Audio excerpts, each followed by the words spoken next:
Vamos lá, vídeo de hoje, assunto difícil, mas que eu prometi aqui que eu seria uma mãe 100% real, mas dessa vez eu precisei de um tempinho mais para poder contar para vocês que novamente a gente perdeu mais um bebê. Para quem acompanha aqui há muito tempo, em março de 2020 a gente perdeu o Levi, uma gestação de 17 semanas, e no meio do ano passado a gente teve uma outra perda, que era uma menininha, a nossa Estelle. Muito difícil, mas eu vou explicar para vocês um pouquinho desse processo, como foi para mim, o tempo que eu levei para recuperar desse segundo baque, que eu acho que eu posso ajudar outras mamães que também estão vivendo isso e que acham que às vezes estão sozinhas e vocês não estão. Para explicar melhor, eu vou voltar atrás. Quando eu perdi o Levi, eu rezava muito, porque eu só via ele sozinho nos meus sonhos, nas minhas orações, eu vi o Levi sozinho, um menino feliz, mas sozinho. Eu rezava para ele não ficar sozinho lá no céu. E aí eu engravidei de novo, fiquei super feliz e dessa vez a gente decidiu não contar dessa gestação para ninguém. Porque quando eu perdi o Levi, as crianças, a família, todo mundo ficou muito chateado, naturalmente, mas principalmente as crianças sentiram muito, a Luísa principalmente. Então a gente decidiu, dessa vez, pela primeira vez nas 3 gestações, nessa 4ª gestação a gente decidiu guardar pra gente. Então a gente fez, eu descobri, eu estava de 5 semanas, fiz um ultrassom de 6 semanas, estava tudo ótimo. Fiz um ultrassom de 8 semanas, tudo ótimo. Com 10 semanas eu fiz o exame NIPT, pelo histórico de ter perdido o Levi. E esse exame normalmente fica pronto em 7, 10 dias. E esse exame não ficava pronto em 7, 10 dias. E aí a gente foi para o exame do morfológico. Que o exame do morfológico é o exame mais aguardado por nós mães, para termos assim, relaxar e saber que está tudo bem. E eu ficava, gente, atualizando esse exame do NIPT N vezes ao longo do dia e ele não saía, ele não saía, ele não saía. E algo me dizia que estava errado, alguma coisa estava errada. Mas meu marido me calma, Marcele, vai dar tudo certo. Chegamos então com 12 semanas para fazer o exame morfológico. Eu entrando na sala para fazer o exame, apitou que tinha chegado o exame de sangue. Aí o meu marido falou assim, Marcele, já estamos aqui, vamos fazer primeiro o ultrassom, depois a gente olha. Quando eu comecei o ultrassom, o doutor Guilherme falou para mim, Marcele, eu não tenho uma boa notícia. Eu virei para ele e falei assim, não, você tem uma ótima, né, doutor Guilherme? Ele, não, Marcele, eu não tenho uma boa notícia, o seu bebê parou de se desenvolver. Naquele momento, o chão abriu, assim. Eu queria me afundar nele. Porque como eu estava vivendo aquele pesadelo, novamente, 2 ótimas gestações e de repente 2 perdas. Como assim? Que pesadelo que era aquilo. E aí ele falou assim, Marcele, vamos abrir o exame que a gente vai ver que vai ter alguma anomalia. E tinha a trissomia 22, que é de má formação, o mais comum em caso de abortamento espontâneo. E era uma menina. E a gente sempre falava que se a gente tivesse uma segunda filha, ia chamar Estelle. Então, a nossa Estelle. Voltamos, fomos para o médico, saímos de lá, arrasados, fomos para o médico. Nem ele acreditava naquela situação.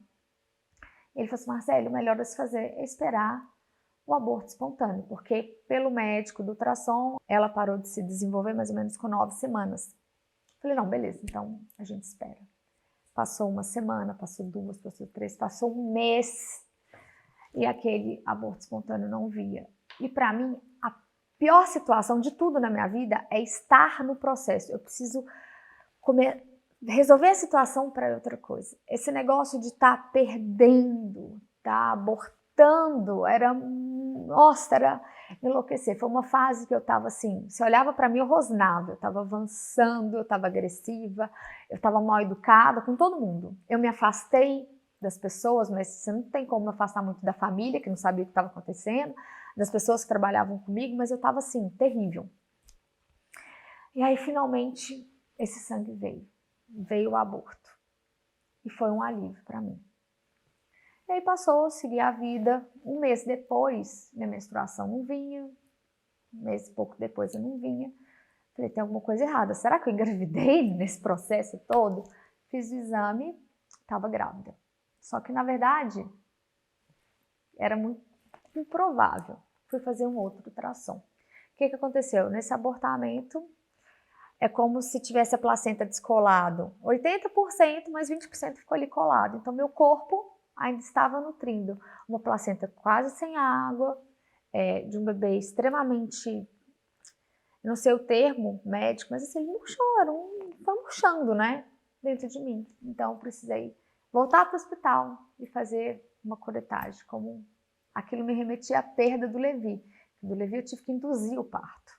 Foi, assim, muito pior. E aí, quando isso aconteceu, eu falei, eu já não me aguentava mais. Eu falei para minha mãe assim, mãe, eu preciso sumir. Eu quero sumir. No meio da pandemia, a pessoa queria sumir. Eu quero viajar, eu não quero ir para a praia, eu quero ir para um lugar que eu possa ressignificar, sei lá. Eu preciso sumir. Liguei para uma amiga minha, que é de agência, e falei assim, Ló, eu preciso viajar. Ela, Célia, vamos planejar uma viagem. Eu falei, vocês não estão entendendo. Isso era uma segunda-feira. Eu falei, eu quero viajar sábado para algum lugar desse mundo bem longe, por 15 dias. Ela falou assim, nossa, ninguém nunca me pediu isso tão em cima da hora. Resultado, eu viajei, sim. Foi quando eu fui para o Egito. E eu acho que lá eu expurguei todas as minhas dores, pensei muito, ressignifiquei muito. E foi aí que ali eu falo que começou a aceitar essa perda. Porque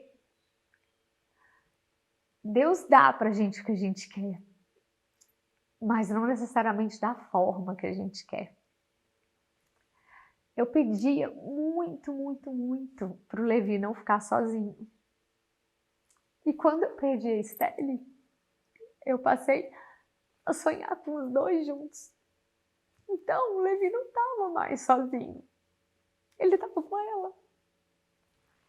E quando eu aceitei isso, eu assimilei isso, eu comecei a ficar em paz.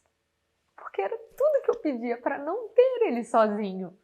Poxa, eu tinha Luiz e Vitória, eles tinham um ao outro, tinham a mim, como que o Levi ia ficar lá no céu sozinho? Que era essa imagem que eu tinha, foi como eu signifiquei essa situação toda minha. Cada um significa de um jeito. E aí, quando eu comecei a conseguir ver os dois juntos, é engraçado que eu vejo eles mais ou menos como eu via Luiz e Vitória pequenininhos, cheios de caixinha, um do lado do outro, brincando, brincando, brincando. E foi aí que eu consegui me acalmar. Contei para minha família quando começou o aborto, voltando um pouco, né? Quando eu comecei a sangrar desse aborto espontâneo, eu estava em Minas com toda a minha família. Chamei todo mundo e falei assim, olha, deixa eu contar uma história para vocês. Eu engravidei e perdi. Tirei o chão da família inteira. Cheguei em Jundiaí, contei para a família do meu marido, também tirei o chão deles. Só naquele momento, eles começaram a entender o porquê que eu estava daquele jeito. Como eu também contei para as meninas que trabalham comigo, que eram as pessoas que sabiam, até agora. E quem me acompanha aqui no tempo, eu já teve uma fase que eu falei, gente, eu não tô bem, no momento certo eu conto. No momento certo é agora, que eu tô tendo força para falar. Então, desde setembro, outubro do ano passado, que eu venho fortalecendo, eu tenho o Levi aqui, tatuei a Estelle e fui ressignificando isso. E eu fechei isso para mim e me senti muito forte quando eu fiz uma constelação, que eu comentei aqui no Stories há um tempo atrás, tem umas 3 semanas mais ou menos. E que na constelação aparecia a Estelle muito, muito feliz e o Levi bem com ela. E ali eu me senti em paz. Eu tive a certeza que eu me senti em paz. Então,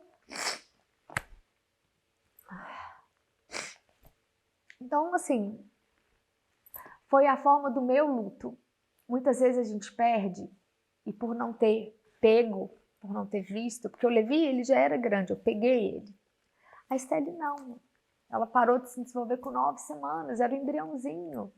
Mas é uma perda. E às vezes a gente tem medo de assumir essa perda, assumir esse luto. O que os outros vão pensar? Gente, ninguém tem que pensar nada. A perda é nossa. Porque em determinados momentos a gente perde a gente sente uma saudade daquilo que a gente não viveu. É uma saudade daquilo que a gente não teve. E que a gente consegue se imaginar tendo, sabe? É muito louco isso. Mas eu acho que faz parte da história. As crianças aqui de casa já sabem. A gente reza toda noite para as crianças, para os irmãos. Eu acho que é importante para eles saberem disso. E é assim que aconteceu para mim. Demorei um tempo para falar. Eu precisava desse tempo, né? Eu sabia que a hora para falar ia chegar. E chegou agora. É isso. Faz parte da minha história. Se você perguntar para mim, Marcele, você quer mais um filho? Sim, a Marcele quer mais um filho, o Eduardo quer mais um filho. Cabe mais outro filho no nosso coração. Agora, se vamos ter, a gente já não sabe. Já não é mais o que a gente quer. Eu já coloquei literalmente na mão de Deus, porque eu aprendi que essa é a melhor forma. Colocar na mão dele. Para mim, foi a melhor forma.